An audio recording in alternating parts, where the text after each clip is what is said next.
नमस्कार बच्चों। आज हम पाठ 11 की पुनरावृत्ति करेंगे। पाठ का नाम है स्वास्थ्य परम भूषणम। स्वास्थ्य सबसे बड़ा आभूषण है, सबसे बड़ा गहना है।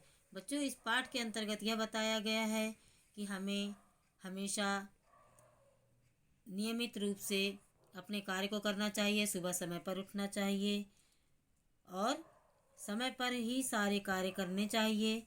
अगर हम स्वस्थ रहेंगे तो हम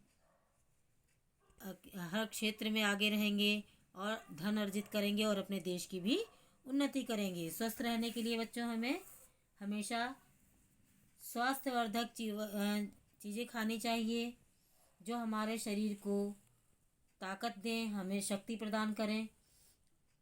तो यह सब बातें बच्चों इस पाठ के अंतर्गत बताई गई हैं कि हमें हमेशा स्वस्थ रहने के लिए अपने किसी भी कार्य को, अपने खान पान को सही समय पर करना चाहिए, सही समय पर खाना चाहिए, सही समय पर सोना चाहिए और हमेशा ताकत जिससे आए इस तरह के भोजन हमें करना चाहिए जिससे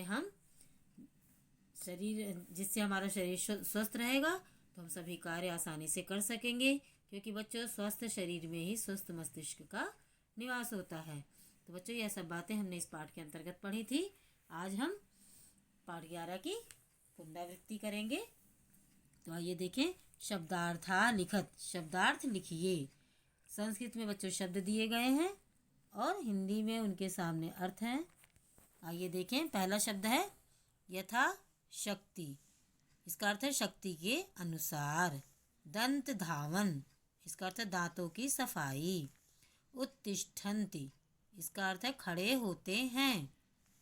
स्वास्थ्याय, इसका अर्थ है स्वास्थ्य के लिए। निर्मला का अर्थ है साफ।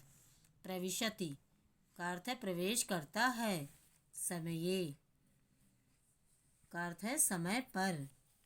किम अन्यत का अर्थ है और क्या। समर्था का अर्थ है योग्य। आइए बच्चों, अब दूसरा प्रश्न देखें। अधोलिखितानि पदेषु कः पुरुषः किं च वचनम। अधोलिखितानि यानी इसका अर्थ है नीचे दिए गए। पदेषु शब्दों में। कः का अर्थ है कौन सा पुरुष और कौन सा वचन है। यानी कि नीचे दिए गए शब्दों में कौन सा पुरुष और कौन सा वचन है यह बताना है। तो बच्चों, यहाँ पर शब्द दिए गए हैं, देख रहे हैं आप। लिखेत, पठेयु, क्रीडेम, गच्छे। तो यहाँ पर इन शब्दों में हमें यह बताना है कि किस पुरुष का है और किस वचन का है।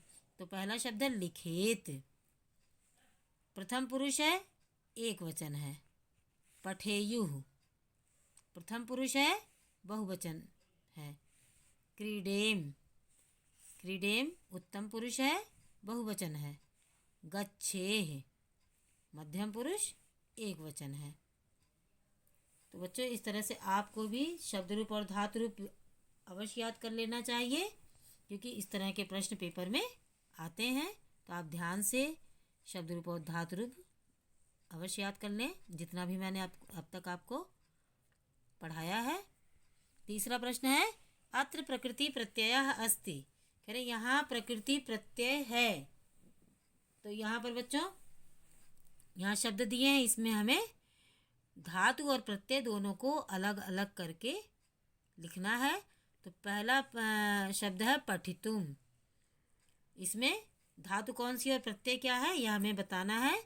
तो पठितुम, पठ धातु है और तुमुन प्रत्यय है। तो दोनों को जब हम मिलाएंगे तो पठितुम शब्द बनेगा।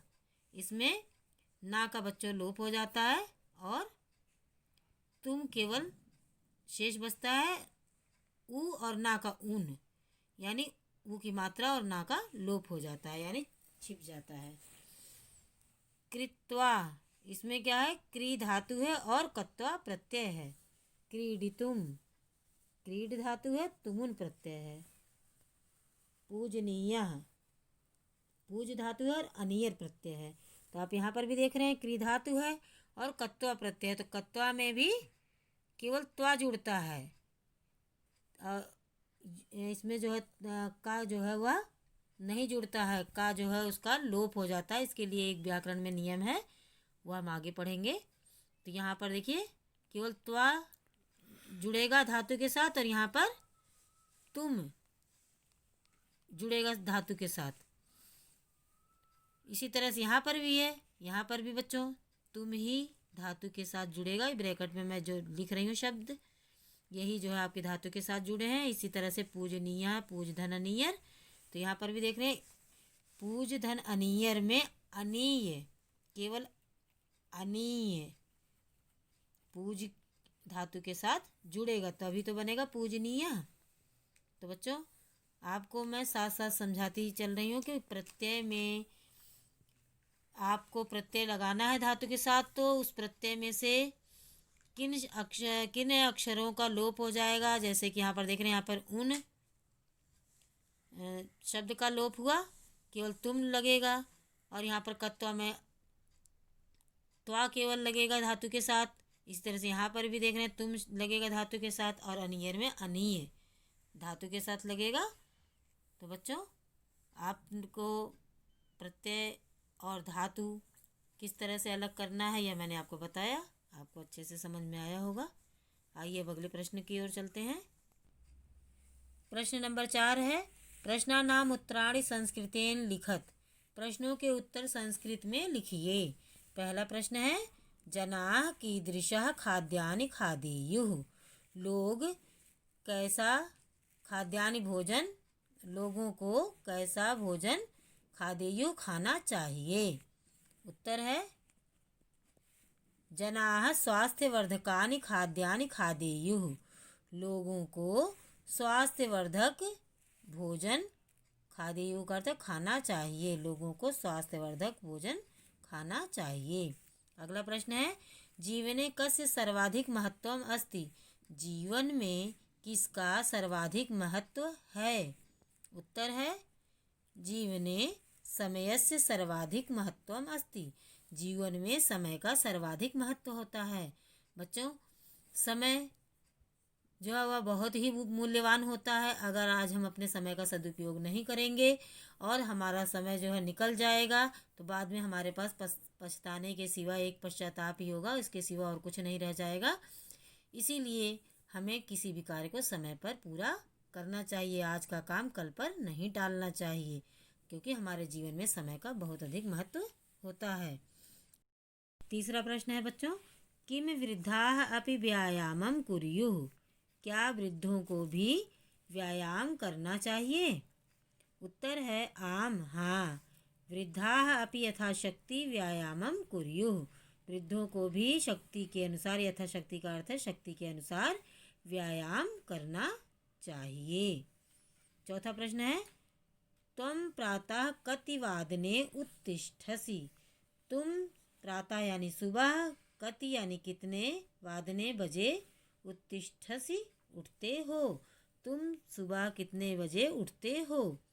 उत्तर है, अहम प्रातः 5 वादने उत्तिष्ठामि। मैं सुबह 5 बजे उठता हूँ या उठती हूँ। तो बच्चों यहाँ पर मैंने 5 वादने लिखा है, आप 6 वादने भी लिख सकते हैं, 7 वादने भी लिख सकते हैं।